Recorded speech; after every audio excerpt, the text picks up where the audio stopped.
Hey everyone, welcome to this edition of our World Cup postgame. Now, obviously there weren't any games to worry about today, but we got Amadeus with us. Amadeus north of the border, but he's our someone who can come in here and talk just about anything. Sean is on assignment today, and Amadeus, welcome. Ton of stuff in sports. We'll get to the soccer here in a minute, but let's talk a little baseball. The winter meetings are going on. They're having crazy stuff is going on in San Diego. The big news, the big man, not leaving the Bronx, 360 mil over 9 years for Aaron. Can hit home runs, Judge. Yes, very big news. I saw somebody average out his contract where he'd be making basically $100,000 a day, and man, I wish I could do that, but good for him. He's been long waiting for this contract, so he definitely earned it with the season he had last season. And it's nice to see Hal Steinbrenner making the move to make sure he stays in New York after such a good career there. And I got to say this. I would like to just thank the Boston Red Sox for signing Kenley Jansen, which will make it easier for the Yankees, the Rays, and everybody else in that division to win. So you got the Blue Jays up there. They got a fine team still, too. So, and how about Texas, Texas signing DeGrom? That was a little out of the, out of the blue. But, and they still have $40 million under the luxury tax to play with.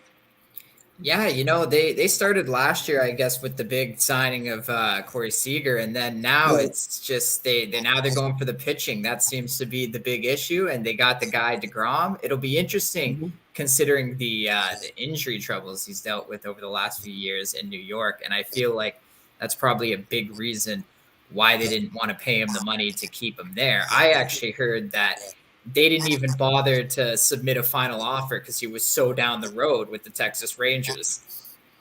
Well, he had let his agent know that he wanted to play somewhere where it was warm.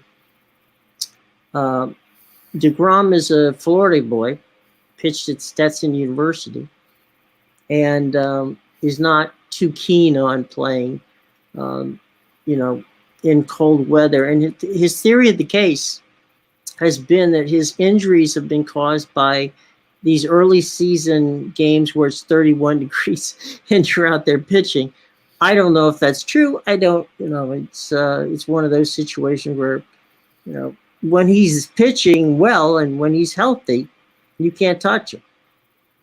And I think that he just wanted a change of scenery. The Mets go out and sign Verlander. They got Verlander and Scherzer. And I got a text the other day from some friends who are baseball guys and gals, and they're like, "Wow, Verlander to the Mets. They got Scherzer and Verlander." I said, here's a little stat for you. In 2014, Scherzer and Verlander pitched in the American League Division Series against the Orioles. Scherzer lost the first game.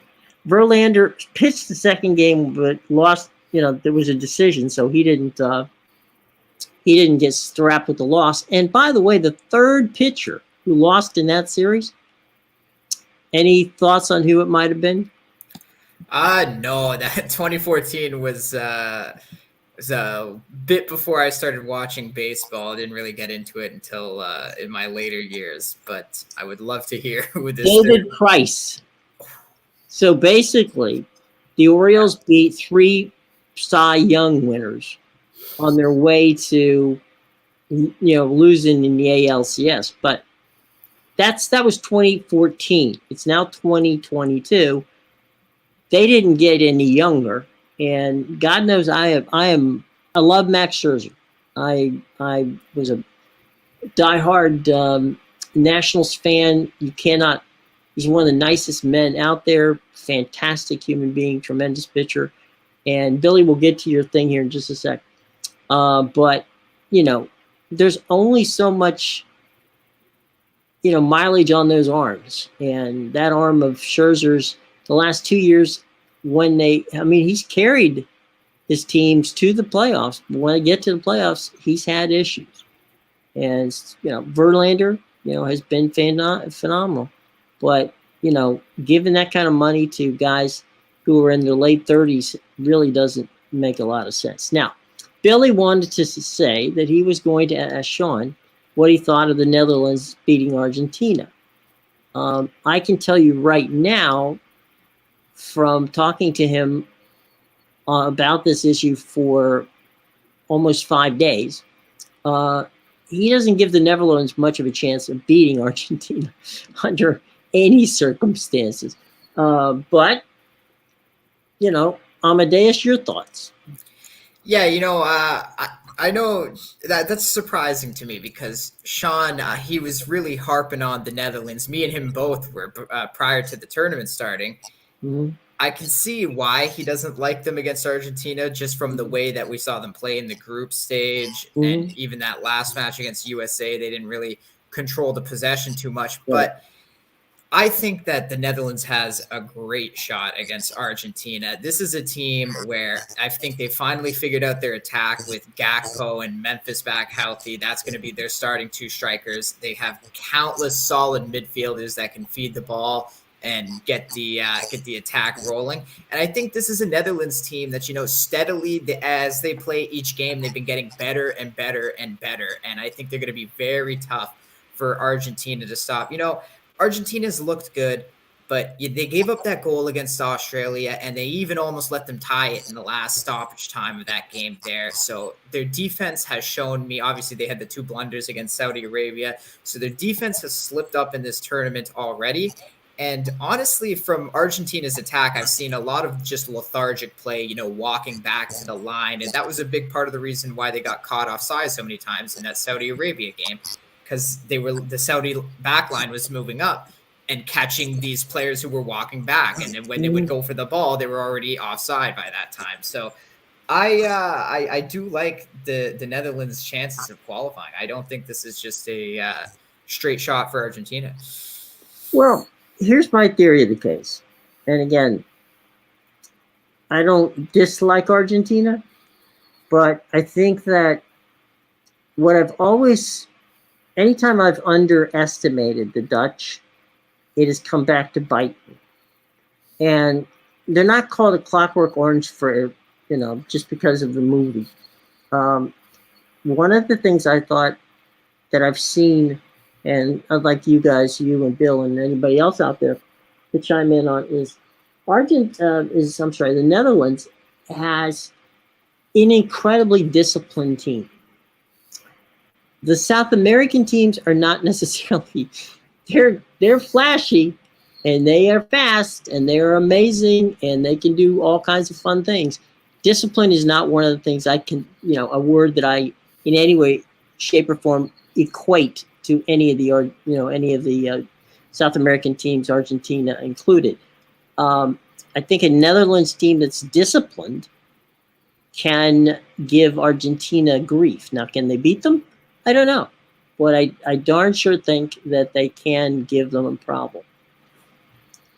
Your thoughts on that? Yeah, absolutely. I agree with you. I think tactically, the Netherlands is a tough team to break down. Even if they can't find a way to score on Argentina, they pull a Morocco and just completely box them out with some good defending.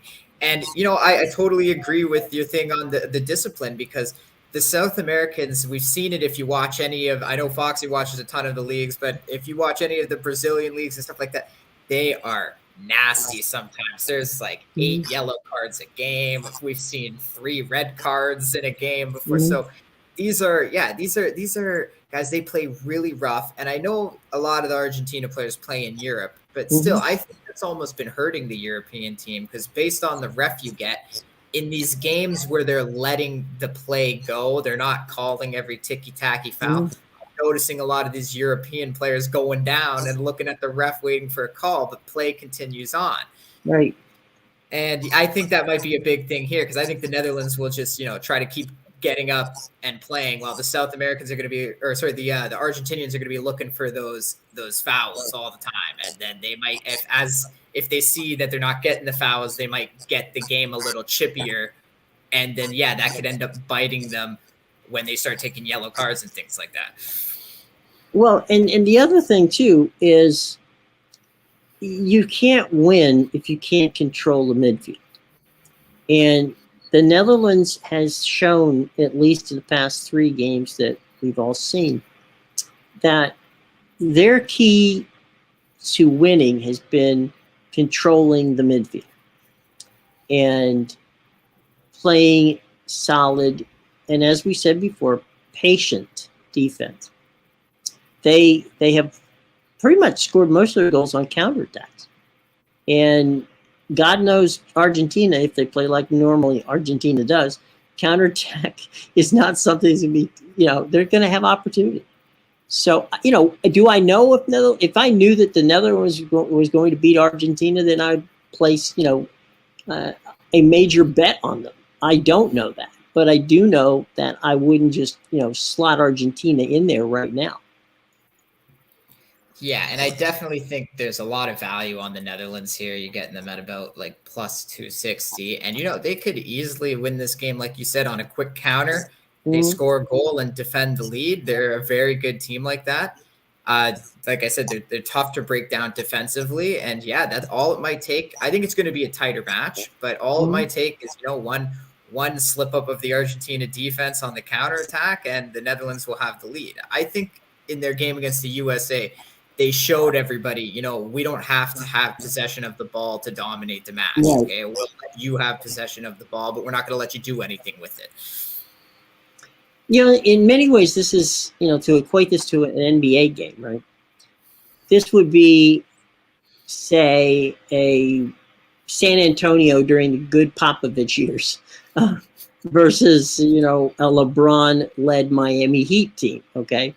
Where you've got a team that likes to play up tempo and, and just jack it up from all over the court versus a team that plays very disciplined.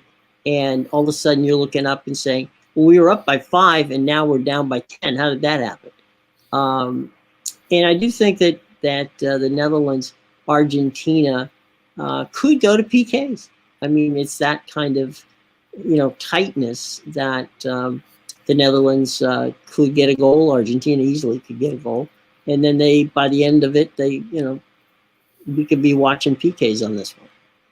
But the opening game on Friday, this is the nightcap, the opening game on the Friday is Croatia and Brazil. And now this is one where Croatia is absolutely 100% disciplined. But then again, you can be disciplined, but Brazil is just freaky. I mean, they're on a level that few people, can find. Yeah, Brazil is just, after watching that game in the round of 16, they are just a filthy team. It took them 36 minutes to win that game convincingly and not have to do anything at all for the rest of the match. And, they held on with their defense. Obviously, South Korea was a little demotivated after that, but they held on. So really, they won that game after 10 minutes when Neymar put the penalty kick in. So that was an unbelievable performance from them. I think they're one of the best teams in the tournament. Obviously, they're the tournament favorite, but I think just from a talent level at every position, they have so much depth, so much talent. And personally, I think I view Croatia as one of the few fraudulent teams that are still left in the tournament. I think Croatia should have been gone in the last round. They just made it through Japan on the penalties, but anything can happen in penalties. I thought Japan played very well in that game, and Croatia to me is just an older, slower team. I think they're going to have a lot of trouble against the speedy talent. The Samba boys. Yeah. You saw those dances they were doing after every goal. Like, try stopping that.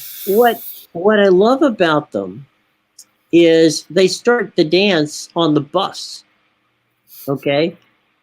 So the bus pulls up, you see them dancing off the bus. You see them dancing down the tunnel to to their locker room. They come out of the locker room. I mean, these guys just have fun. Now, it's one thing to have fun. It's another thing to have the talent that they have, and that can also translate into fun. And pretty damn amazing when that happens. Now, we got Bill's got a couple quick things. Thanks, guys.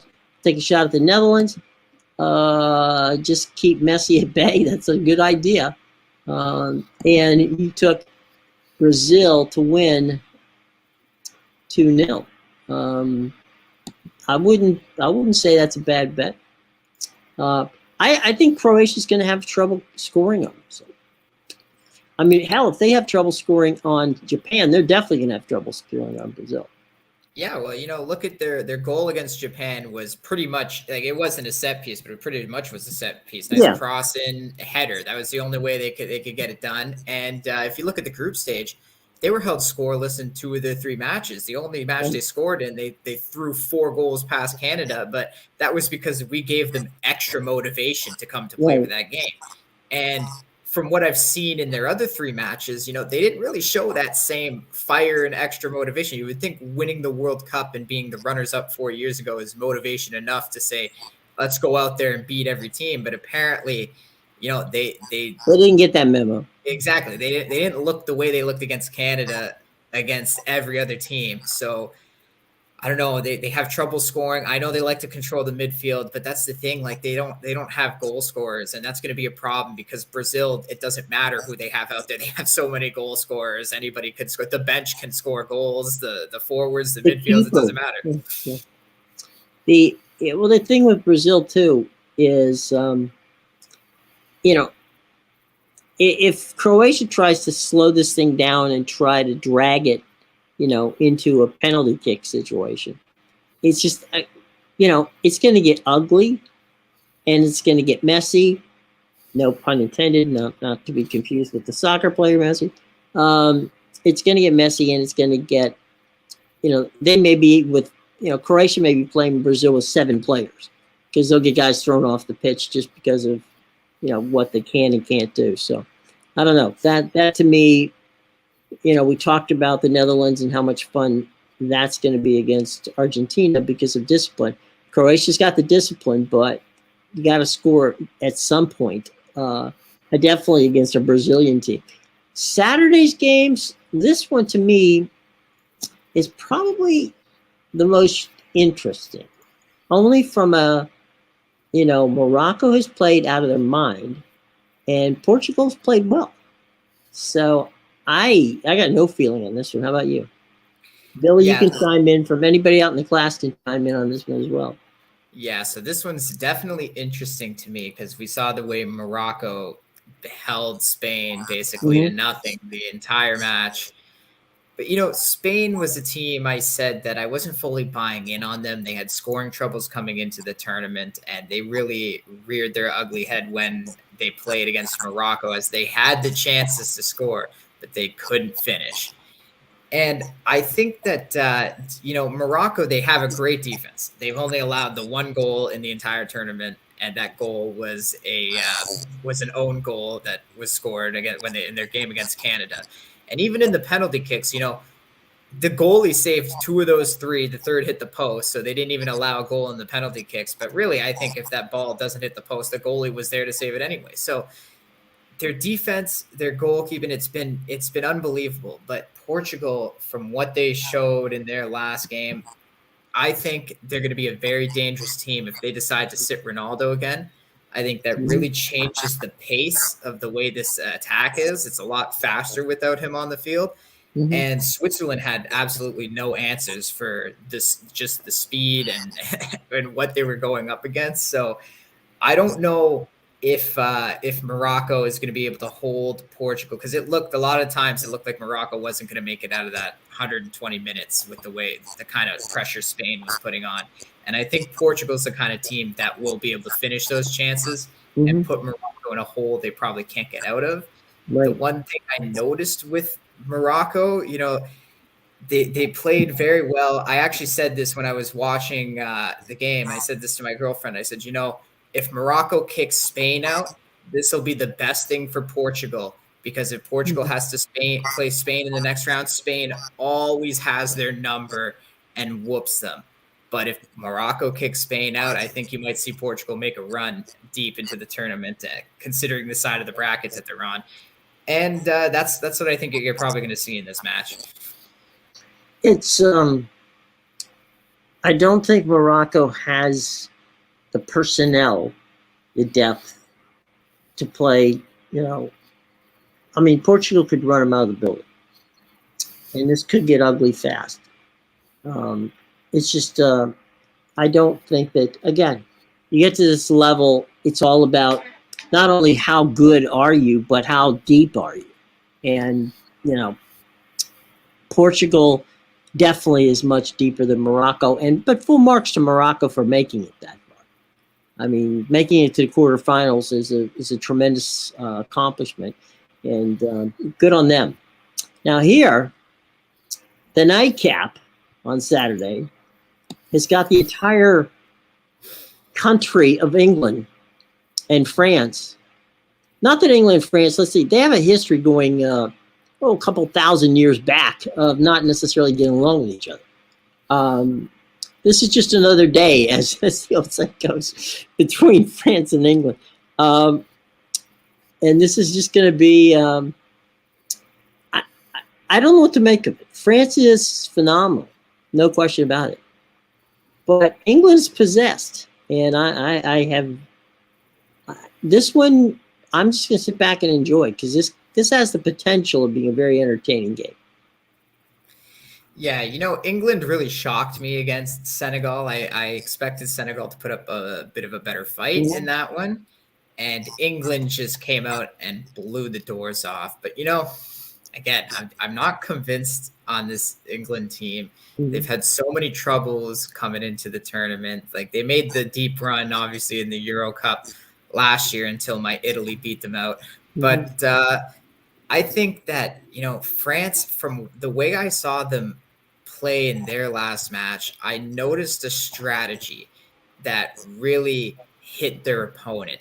The entire first half, they were running everything up Mbappe's side, every single play, and they were absolutely wearing down on Poland there. And as soon as halftime hit, Poland went in. I assume they probably, made adjustments. We're getting killed on that side. We need some extra help when Mbappe comes down. And what did France do coming out in the second half? They didn't run a single play in the second half up Mbappe's side. It was all down the opposite side with Dembele for the rest of the match. So it was like they baited Poland into adjusting incorrectly just so they could run it down the opposite side. But that's just how much talent that the team has. And England's defense is good, but I don't know if they're going to be able to keep this. Mbappe, he just wants to score. You said England's possessed, Mbappe's possessed. He just wants to score goals on goals on goals. He just passed LA. Yeah. I have France winning the tournament, but I guess what I'm saying as a fan, right? The England-France game, to me, of the whole lot, has. Anytime England plays France, there's always intrigue, right? I mean, it doesn't matter the players. It doesn't matter who's, managing, what the whole routine is. It's all about, the history of these two, countries and how incredibly serious and incredibly passionate they are about this game. And, of all of the teams that are playing each other, all of the team, the ones that we have here in the quarters, these are the two teams that a win by France over England means a hell of a lot, and a win by England over France, you may not see the team for another week because they might go on a hell of a bender. But that's all I'm saying. I mean, it's not that excuse me, that any of these teams are going to take each other for granted. I'm just saying that from a passion standpoint, these are rivals, and they don't get along and don't like each other. And when you get those kind of games together, it's your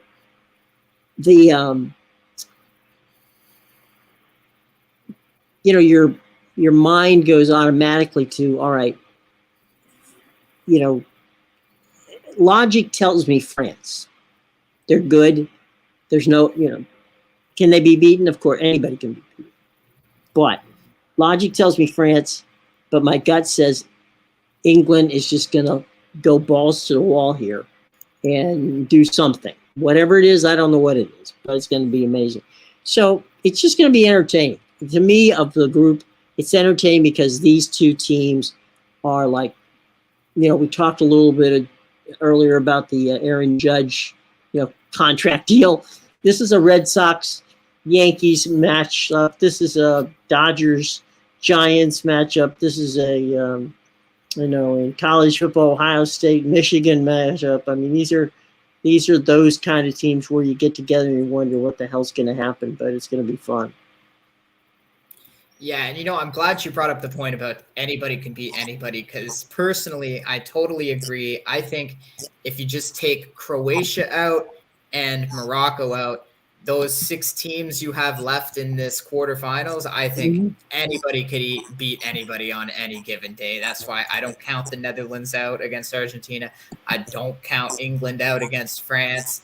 It's just one of those things where I totally agree. Those teams are so good. All it takes is one mental mistake, one defensive slip up, and your team loses the match.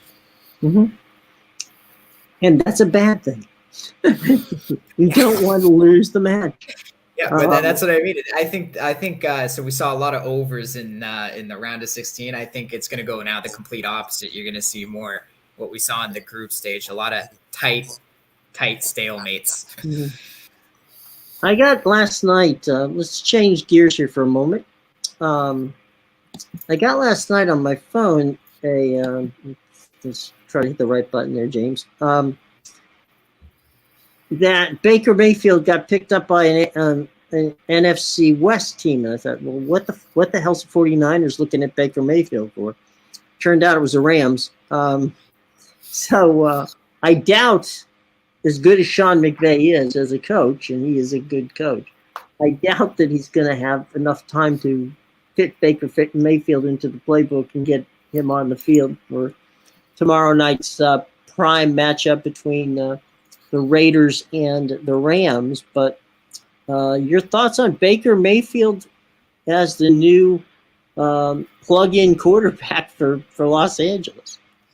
Yeah, I'm really disappointed because I like Baker Mayfield personally. I think he's gotten too much flack. Everybody wants to talk about how bad he's been the last few years, but he played the entire season last season with a shoulder harness, and he could have just opted out for the surgery and never played in any of those games. And, then his stats wouldn't be as bad, as skewed as they are. So personally, I'm a fan of Baker Mayfield, and I'm disappointed he went to the Rams because I'm a Arizona Cardinals fan. And the last thing I wanted was, a guy I really like in my division against a rival team. And now I got to see him twice a year.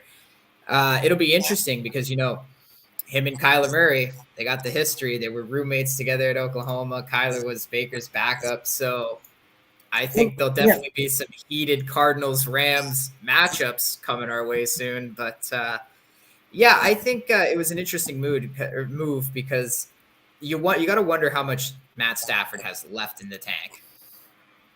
Mbappe might be injured. Thanks for that, Foxy. Yeah, they said he was training separately with the team at a different stadium, but the team came out and said, no, there's nothing wrong with him. And, I'm sure if they're saying there's nothing wrong with him, Mbappe's not going to say anything's wrong with him. I'm sure he'll be out on the pitch, even if he's battling something or not. He's young. The other part of the equation is if there is a little bit of something wrong with him, okay, they can deke it and decoy and say, okay, yeah, you know what? He's got problems. And then, they won't focus on him and then he'll score 3 goals. Or they'll do the other thing and they'll focus on him, trying to get him out of the game, and they'll still score 3 goals. So, I wouldn't take that. That might affect the line as to how many goals they score, but I wouldn't take that information because you never know who leaked that information out. Sometimes they do it to fake things, and you're sitting there going, "Uh-oh, what happened here?" But back to the Baker Mayfield thing. I also agree with you on Baker Mayfield. I think that part of his problem, if he has a bad ankle, let's see what you got there, Foxy. He has a bad ankle. He should 100% rest. Well, okay, maybe. I hope he doesn't have a bad ankle, but we'll see. Thanks, Foxy, for bringing that up. That's just his England coming out. Yeah, He's hoping Mbappe has a bad ankle. Well, you know what?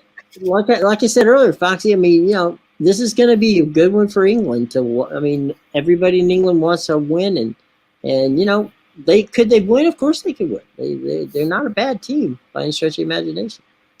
We'll get this Baker Mayfield conversation finished here, but Baker Mayfield again. He had a. What was it? It was an oblique, right? That was his problem. Yeah. I think he also. I don't know how you even throw with an oblique. I know. He was basically strapped up every game. They had a harness out there. Right. So I mean, look, I don't think he's going to stay with the Rams long because I think that they got so much money invested in Matt Stafford, and at the end of the year, Baker Mayfield is a free agent anyway. So I honestly thought that if he was going to go to someplace where he could maybe redeem himself from a standpoint of quiet all of his detractors, it would be to Kyle Shanahan and Shanahan's offense in San Francisco. A, because you don't have to throw as much. B, because Shanahan is a bloody genius at figuring out how to take the guy he's got at quarterback and make him work, even though it may not fit the scheme that he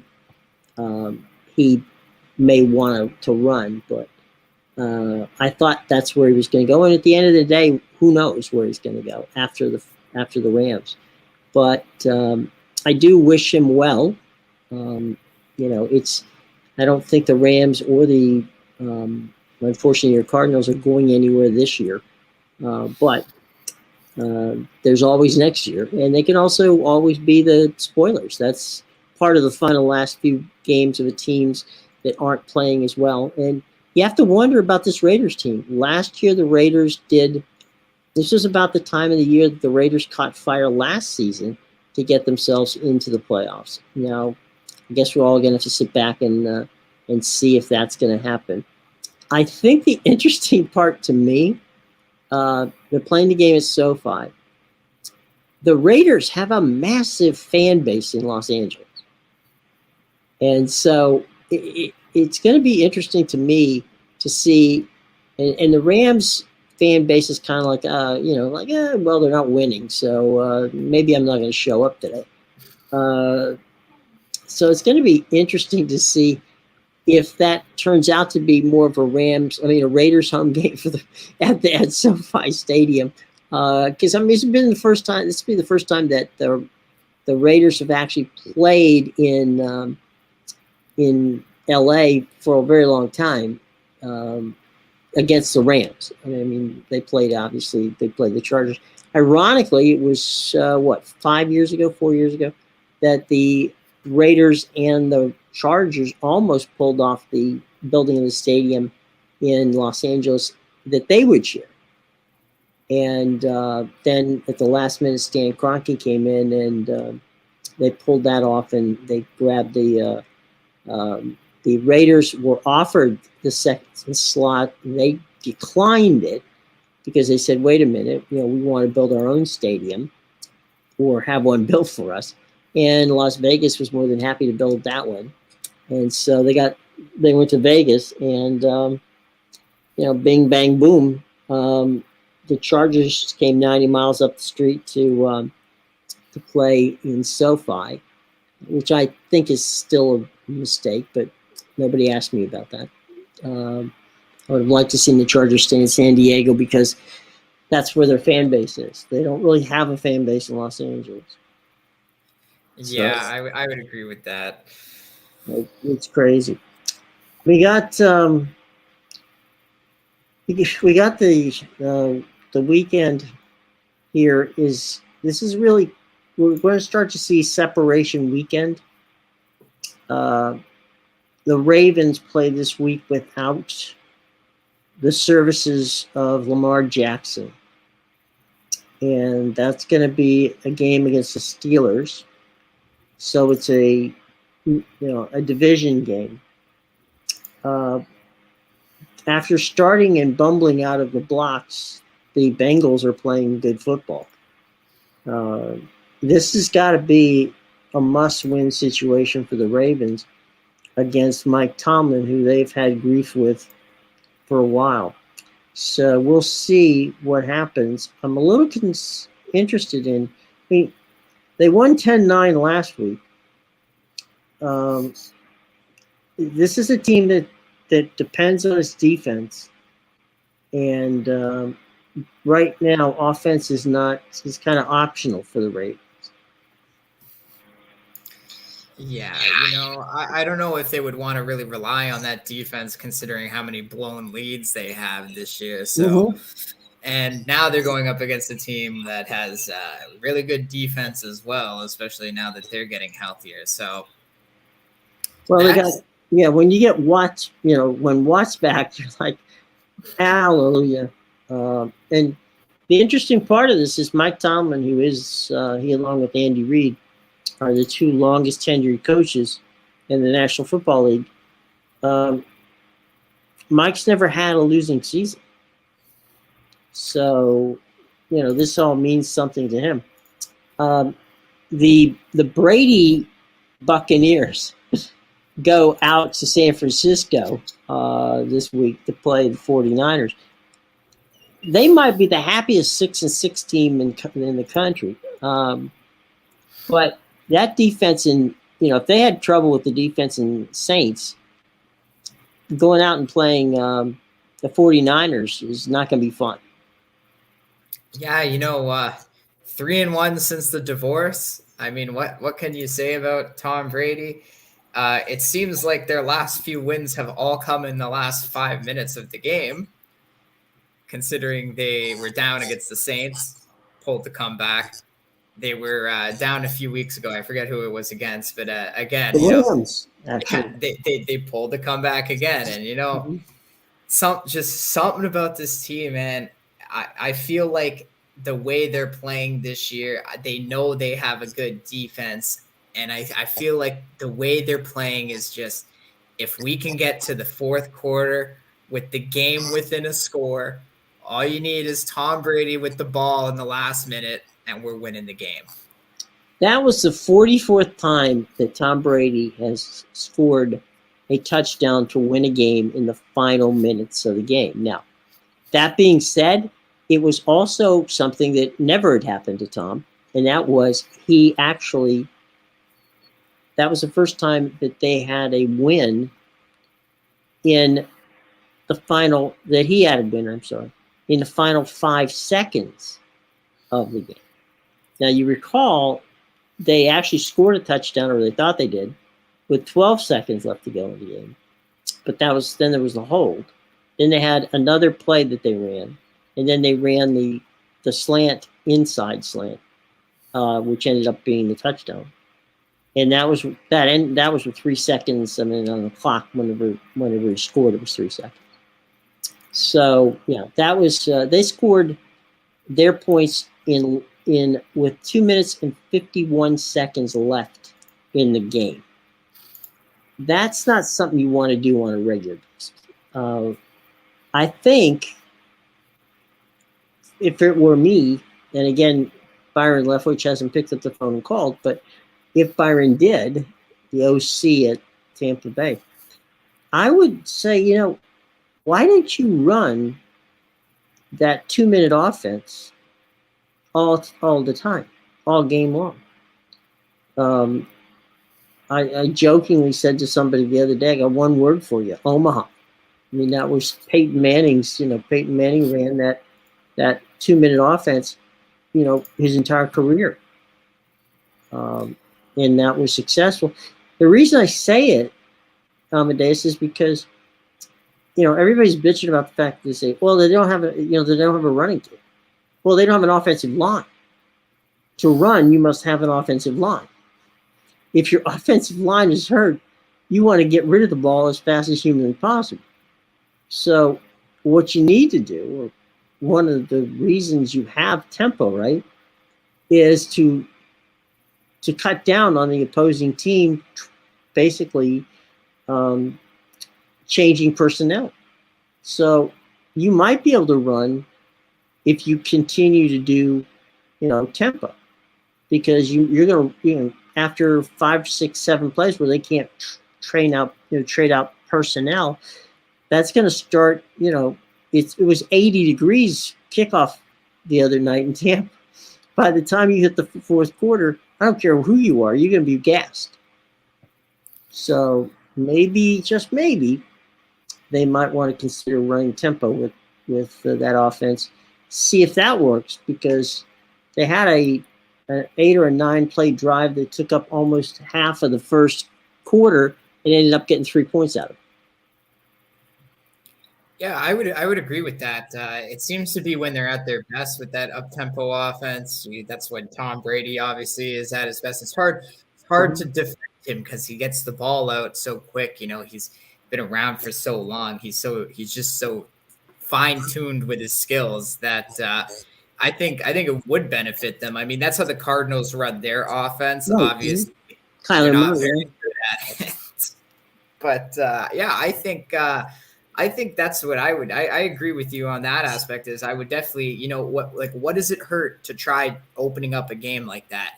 You're playing from behind basically in almost every game anyway. So why not get out to I know you're only going to take like a minute or two off the clock, but wouldn't you rather be out to like a 2-touchdown lead right away, and then you could try to start to establish the run game with your offensive line? Well, the thing, if you go back to the Manning theory, right, of the case, their drives weren't short drives. They could still have a long drive. The ball is, if you remember, the moment the ball was placed on, on the line of scrimmage, they were already at their position. And Peyton was standing, they didn't huddle. So Peyton was standing there, and he would call the play from back, as he looked out over the field, he would call the play. And so from that standpoint, you're not giving, if you're standing there in position, you can't substitute. So that's what was giving, the Colts all of that help, was that they couldn't substitute because, the opposing team couldn't substitute because they were standing in position.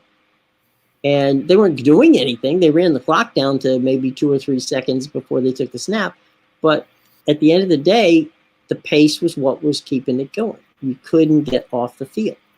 So you can run. You can, are you going to drive? You're going to eat up an 8 or 9 minute drive? No. But your drives are going to be closer to 3 or 4 minutes and still get the result you want, hopefully. Or you could screw up and have a 3 and out in 1 minute and 5 seconds. But at least what's going on. And I'll put a bow on this one by saying that in the post game, Brady was asked about the holding call, which called back the touchdown, and he said, "I laughingly walked over to the ref, and he goes, he couldn't possibly have had time to hold anybody, because the moment I caught the ball, I had to throw it." And he said the official laughed to him too. He says, "Yeah, but he was still holding him." So he got the holding call, but Brady was like, "Man, I got that ball out of my hands fast," and he did. But a hold is a hold is a hold. So there's that. Heisman Trophy. Any thoughts on who gets that? Yeah, Caleb Williams was the for sure bet. He's clearly the big favorite going into it, but he wasn't too great against Utah, so I'm sure he's gonna get it. But I don't know. My pick still would have been Blake Corum personally. I think Michigan is one of the best teams in the league, and obviously Corum got injured, but I think he's the best running back in the country by far. I wouldn't disagree. I think part of the problem and it's not his fault. Caleb got hurt in the right after the first quarter of the championship game the other day with with Utah, and I'm not sure, to be honest, why they even had him in the game. I mean, if you watch the first half of that first quarter, I should say, of that game, they marched down and looked like they were going to run Utah out of the building. But then Caleb got some sort of sprain in his leg. He was unable to run. Caleb, if he doesn't have that mobility, he's not. That's, he's an average quarterback, and I don't understand why Lincoln Riley didn't take him out. He still made a few throws, but that Utah team is a phenomenal team. It's a very talented team, and you can't just you can't half-ass it. I mean, you have to go in and play it well. That said, your running back from Michigan is a hell of a player. There's no question about it. And there's been some really good players this season. Is the kid's going to stay, isn't he, the running back from Michigan? I believe he should be. I don't know why he would go anywhere. I don't know. I don't think he's eligible to. Yeah. So it'll be interesting. I think I see them in the national championship game for sure, but against Georgia, yeah. Yeah, we'll see. We'll see what happens with that. I think they can do it. Last year, they were more focused on beating Ohio State, winning the Big Ten championship. That was a big step for them. I think they're ready to take another big step this year. This year, it wasn't about the Big Ten championship. It was all about winning the national title. And I think they knew right from the start that they had a very good team. It's funny. I did Michigan football for 1 year. And then we took on the Big Ten contract. So I did the Big Ten game of the week. So I've spent a lot of time in both Ann Arbor and Ohio State down at the Horseshoe. We talked about England and France not liking each other. Yeah, there's two teams that don't like each other at all. It's funny because Michigan State tries to get Michigan as their rival, and it's kind of like, no, get away from me. It's like the Michigan State people are like, yeah, fine, go find another guy. We really don't care about you. We only care about Ohio State. And I'll tell you, it's a hell of a game. It's a fun game. I don't particularly like this Ohio State team. I think that they are definitely vulnerable, and the TCU team is a very unique team. They play from behind a lot. I think they were behind in almost over half the games they played, and they were able to, somehow, some way, with the exception of the overtime game against Kansas State, figure out a way to win. And so I don't hold that against them, because at the end of the day, they still ended up with just one loss. But they didn't get blown out like Ohio State did. And C.J. Stroud, he's another one of those wonderful, college quarterbacks that seem to end up at Ohio State all the time. But every time I keep hearing these people going, well, it's going to make a fantastic pro. I say, name me one Ohio State quarterback in the last 2 decades that actually is a legitimate starting quarterback that means anything in the National Football. Yeah, I mean, Justin Fields is the only one really that comes to mind, and he's yeah. I mean, in fairness to him, he's playing well, but his problem is he's in quarterback hell. He's in Chicago, and they haven't had a quarterback in forever. So look at what they did to Mitchell Trubisky. They had winning seasons almost every year. Trubisky was there, and that wasn't good enough. No. That's it's the Hallis's. Don't try to put logic into the Hallis situation. So yeah, we'll see. I do think Caleb Williams will win it. He's going to come back for another year at SC with Lincoln Riley. And one quick final little bit of note information. As of today, there are 1,000 kids in the college football transfer portal. So there are some kids who just seem to think, I didn't have the year I wanted at the place I wanted, so now I'm going to go someplace else.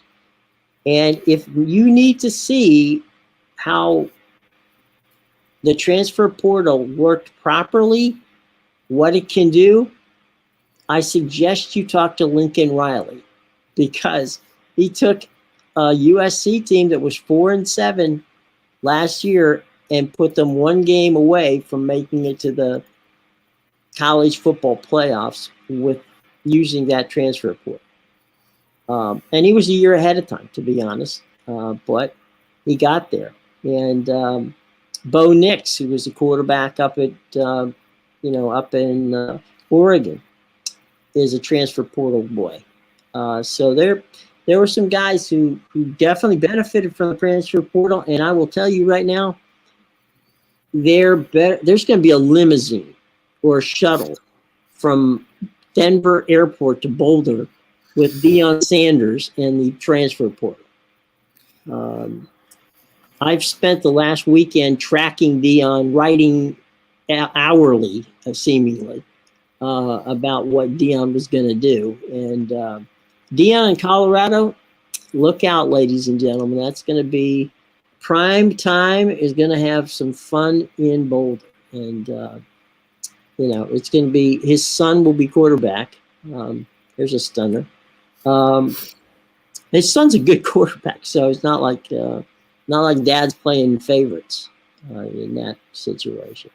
Any final thoughts, Amadeus? Anything that strikes your fancy that you'd like to, chat about, get off your chest, talk about what what you want to see happen? If you were the czar of sports, what's going to happen? Well, I'd like to see the Netherlands win the World Cup. That would be nice. That would cash a nice futures bet I have. So, well, there you go. That would be the best thing to see, really. The Clockwork Orange works for you. Exactly. Hey, let's don't argue with success, right? Exactly, right. They're a team. I think they can get it done. Well, you make Bill happy. Bill's on the Netherlands too. Yeah, it's just I'm afraid if they get past Argentina, then they have to play Brazil, and that's good. Well, that part of the deal is you actually have to play the games. So, it's like Kenny Mayne used to say, games aren't played on paper; they're played on television. Yep. And so you'll get to see it. So, look, we've said earlier that it ain't out of the realm of possibility that they could win on Friday. So, let's take it one step at a time. If they can move by Argentina, well, then, yeah, they're going to have to beat the Netherlands to get out of there. I'm sorry, to beat Brazil to get out. But, stranger things have happened. Brazil's lost. So, yep. But, knocking off the two best teams in South America, en route to a final against a team from either England or France is like, that's a gauntlet, my friend. You run through that. Portugal. They not only should give you the cup, they should retire it, because you just went through murderer's row to get there. Yeah, they're gonna have to beat three of the best teams in the world for sure if they want to end up with that World Cup in their hands. See, that's no big deal, right? I mean, just knock out three of the best teams in the world, and you cash your checks. Exactly. Just 1, 3, and 5. I guess England's 5. If Yep. England's the one that makes it all the way, we'll see. I don't know. Either way, France is up there. France is 2. France is 2. I thought Belgium was 2 because I was They always. were, but the last ratings just prior to World Cup, they moved up in the rankings. Okay, good, because Belgium did not deserve that ranking. They are past their prime.